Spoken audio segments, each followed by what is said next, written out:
Bismillahirrahmanirrahim. Alhamdulillah rabbil alamin. Wassalatu wassalamu ala sayyidil anbiya'i wal mursalin wa ala alihi thayyibin tahirin. Para pemirsa yang dimuliakan oleh Allah, Assalamualaikum warahmatullahi wabarakatuh. Alhamdulillah, dengan taufiknya pada kesempatan kali ini kita bisa memulai kajian perdana berkaitan dengan pelajaran akidah yang insya Allah kita akan menggunakan kitab Syarah Al-Babil Hadi Asyar yang dikarang oleh Al-Allamah Al-Hilli dan yang dikarang kitab-kitab Al-Babil Hadi Asyar oleh Al-Allamah Al-Hilli dan disyarahi oleh Al-Fadil Al-Miqdad Abdillah As-Sayuri. Sebelum kita memulai pembahasan, alangkah indahnya, alangkah baiknya apabila kita menghadiahkan bacaan surah Fatihah kepada Ar-Rasul dan Ahlul Baitnya, kemudian kepada Al-Allamah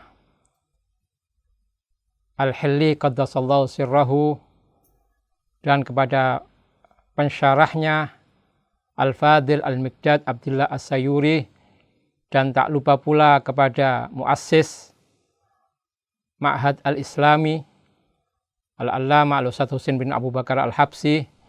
Semoga kajian-kajian kita diberi keberkahan,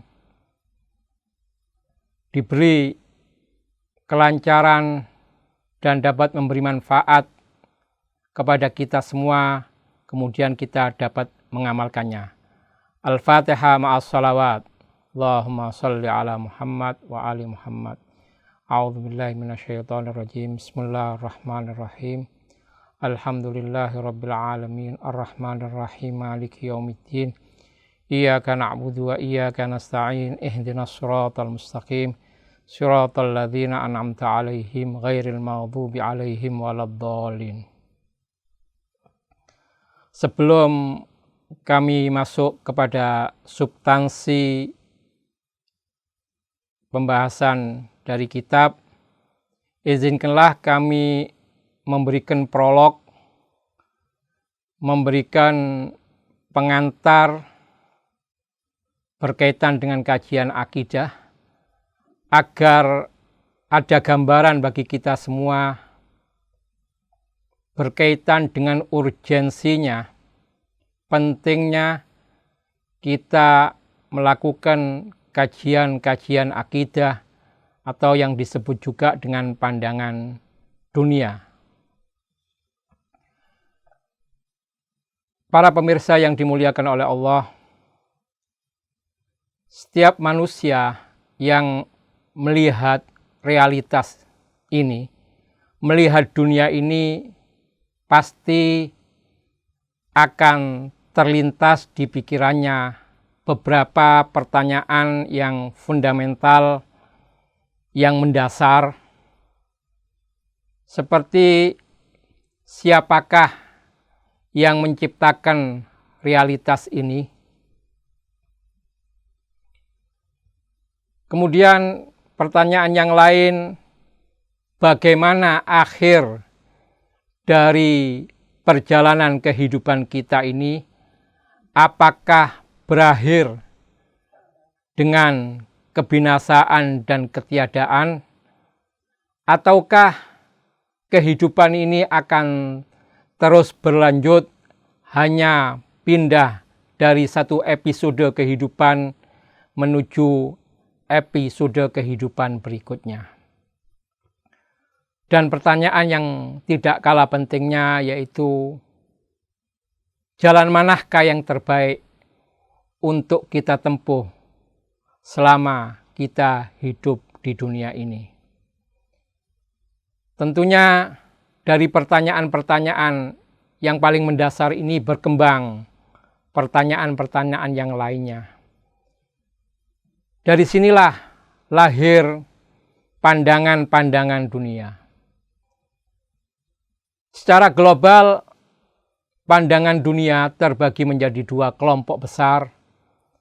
Pertama, ar-ru'ya al-kauniyah al-ilahiyah, pandangan dunia ilahiyah. Dan yang kedua, ar-ru'ya al-kauniyah al-maddiyah, pandangan dunia materialisme. Dari pandangan dunia ilahiyah ini mewakili kelompok yang meyakini eksistensi Tuhan, kelompok yang meyakini eksistensi pencipta untuk realitas ini, untuk alam ini. Sedangkan pandangan dunia materialisme mewakili kelompok yang menolak atau yang tidak meyakini eksistensi Tuhan atau eksistensi pencipta. Setelah kita memahami bahwasanya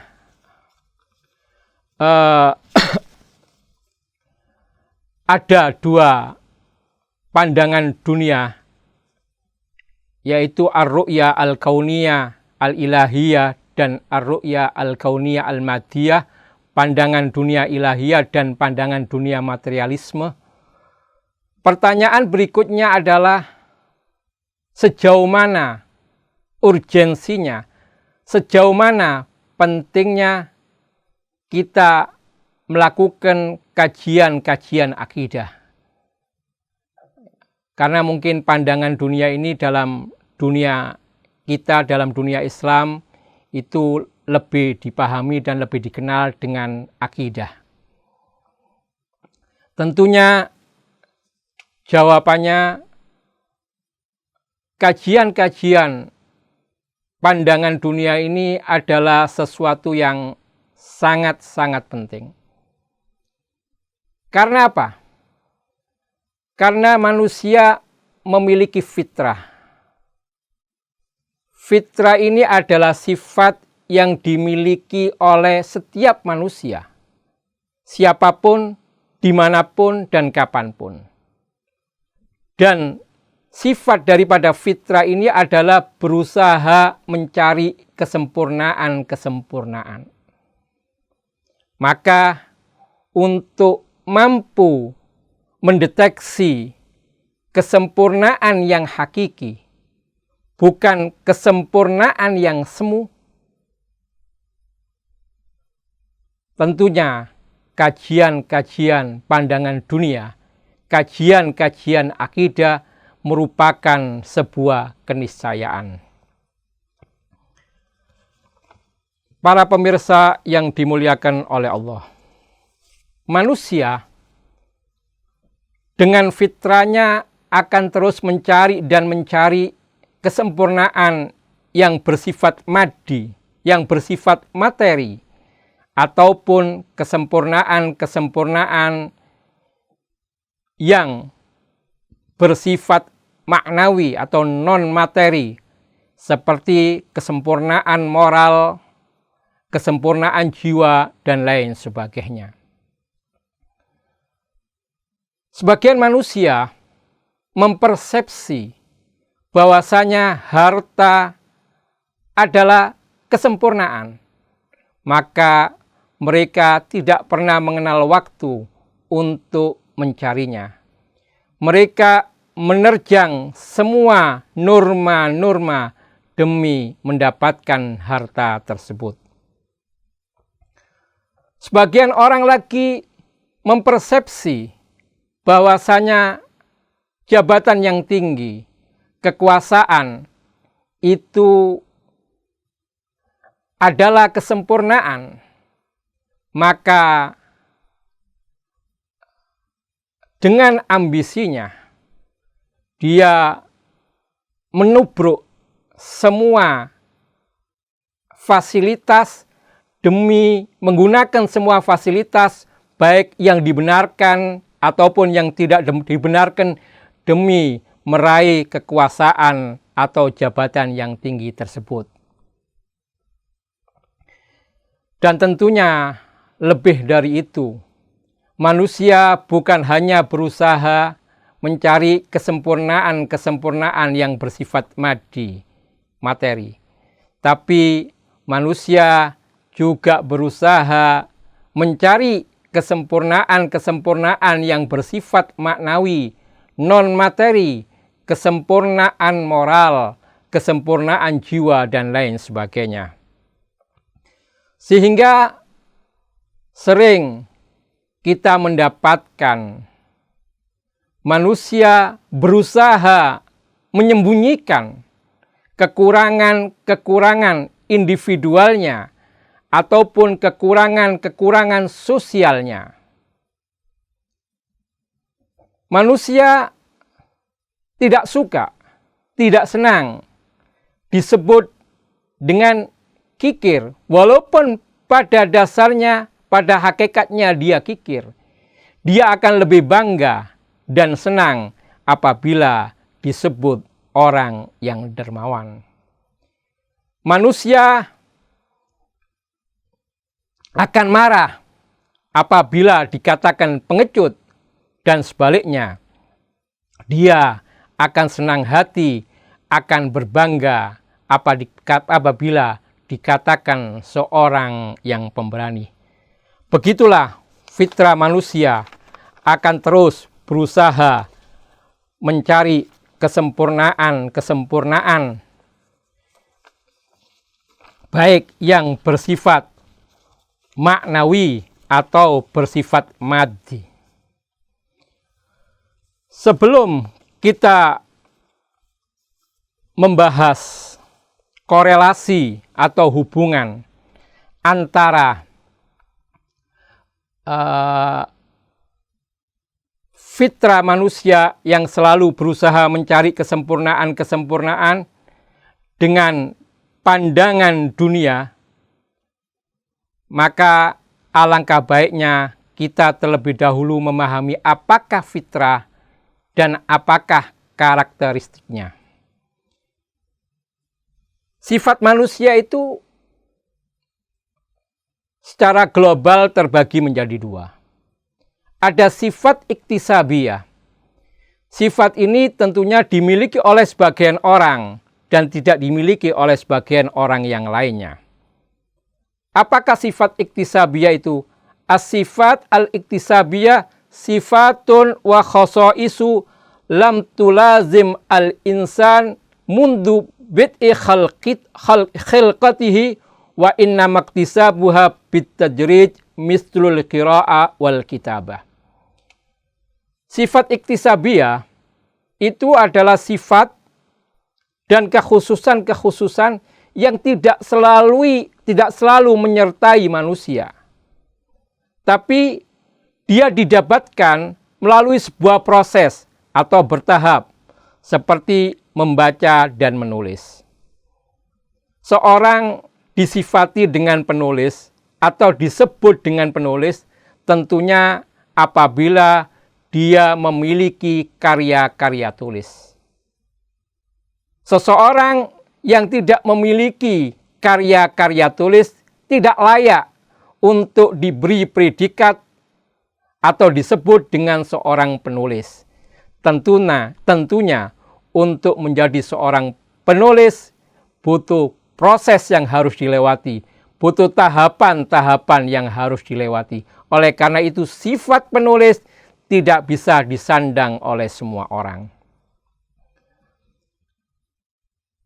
Orator, penceramah ulung, ini adalah sifat seseorang. Tentunya predikat ini layak disematkan kepada seseorang yang memang dia memiliki keahlian dalam berpidato, keahlian dalam berceramah. Orang yang tidak memiliki keahlian berpidato, berceramah, maka dia tidak layak untuk disebut sebagai seorang orator. Dan untuk menjadi seorang orator tentunya butuh tahapan-tahapan, butuh proses. Sifat yang kedua adalah sifat yang dimiliki oleh setiap manusia. Siapapun dia, kapanpun dia hidup dan dimanapun dia hidup. Dia adalah sifat fitriyah. Hiya sifat allati yattasif biha kullu mauludin fi awali zamani hilqatihi. Jadi sifat yang menyertai setiap orang yang lahir sejak ia diciptakan. Atau sederhananya dia adalah sifat bawaan. Seorang yang lahir sudah memiliki sifat itu. Sifat rasa takut, bayi pun memiliki sifat tersebut. Sifat marah, bayi pun sejak kecil dia sudah memiliki sifat itu.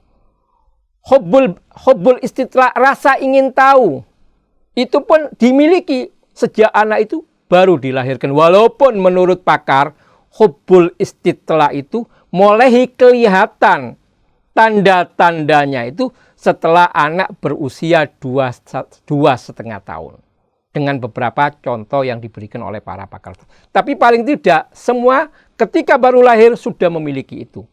Oleh karena itu, fitrah atau sifat fitriyah itu memiliki 3 karakteristik. Pertama, harus merata pada setiap manusia. Siapapun dia. Manusia yang hidup di Indonesia kah? Manusia yang hidup di Malaysia kah? Manusia yang hidup di Irak, di Mesir, di Libanon, pasti dia memiliki sifat marah, takut, dan lain sebagainya. Walaupun dengan kadar yang berbeda-beda, tergantung faktor-faktor yang mempengaruhinya. Dia juga dimiliki oleh orang pada setiap level, mulai level yang tertinggi sampai level yang terendah. Oleh para ulama sampai oleh kaum awam. Para pejabat, presiden, perdana menteri, sampai rakyat jelata, sampai rakyat sipil. Dimiliki oleh semua jenis kelamin, lelaki ataupun wanita, oleh semua umur, anak kecil, remaja, pemuda, sampai orang tua. Jadi fitrah itu merata pada setiap manusia. Karakteristik yang kedua dari fitrah adalah tidak mengenal batasan zaman. Setiap manusia hidup di era kapanpun, mulai zaman Nabi Adam sampai zaman terakhir, pasti memiliki sifat-sifat tersebut, yang sebagian tadi sudah saya sebutkan. Dan yang ketiga, fitrah itu tidak melalui proses belajar. Berbeda dengan sifat iktisabiyah tadi, ada proses. Kalau fitrah tidak ada proses untuk belajar. Oleh karena itu, setiap manusia berusaha untuk mencari dan memperoleh kesempurnaan tersebut. Tapi tentunya setiap entitas, setiap keberadaan itu dalam memperoleh kesempurnaannya dengan cara yang berbeda. Tumbuh-tumbuhan, dia memperoleh kesempurnaannya melalui jalan determinasi, sudah ditetapkan oleh Tuhan. Tuhan sudah memaksakannya untuk berproses, bertumbuh kembang, menjadi sempurna dengan ketetapan-ketetapan yang sudah diberikan oleh Tuhan. Tumbuhan misalnya, dia mulai benih, mulai bibit, berproses, bertumbuh kembang, sampai puncak kesempurnaannya menjadi pohon. Proses penyempurnaan ini bukan ikhtiar, usaha dari tumbuh-tumbuhan tersebut, tetapi dia adalah sudah ditetapkan oleh Tuhan, yaitu majbur. Benih yang lemah, kemudian tumbuh kembang, sehingga menjadi sesuatu yang kuat. Proses dari lemah ke kuat, ini bukan karena ikhtiar tumbuh-tumbuhan, tapi sudah ditetapkan oleh Tuhan. Binatang tentunya memiliki level yang lebih tinggi dari tumbuhan. Walaupun binatang itu banyak hal yang juga ditetapkan oleh Tuhan, tapi masih ada ruang untuk ikhtiar. Binatang ketika dia bergerak, ketika dia pergi, ketika dia datang, itu atas dasar ikhtiarnya. Manusia tentunya memiliki level yang lebih tinggi daripada tumbuhan dan dari binatang. Memiliki level yang lebih tinggi dari tumbuhan dan binatang. Karena apa? Karena semua aktivitas manusia, semua perbuatan manusia itu adalah ruang agar manusia mendapatkan kesempurnaan-kesempurnaan. Jadi kalau binatang tadi ruangnya hanya sekupnya hanya kecil, ruang ikhtiarnya ya, untuk mendapatkan kesempurnaan lebih banyak ditetapkan oleh Tuhan, tapi manusia memiliki ruang yang lebih besar karena semua aktivitas, semua perbuatan manusia itu mengantarkan manusia kepada kesempurnaan atau sebaliknya.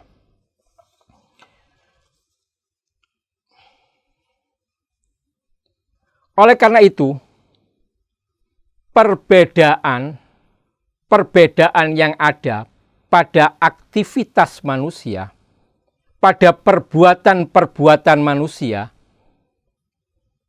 itu dikarenakan perbedaan mereka dalam pandangan, dalam ar-ru'yah al-kauniyah, pandangan dunia mereka. Itu yang menyebabkan mereka berbeda. Sebagaimana disebutkan dalam ayat, kullu ya'malu ala syakilatih. Katakanlah wahai Muhammad, setiap orang itu berbuat menurut format keyakinannya, menurut pemahamannya tentang pandangan dunia. Maka bisa kita simpulkan bahwasanya manusia dengan fitrahnya terus mencari kesempurnaan. Dan kesempurnaan manusia itu didapatkan melalui perbuatan-perbuatannya, melalui aktivitas-aktivitasnya.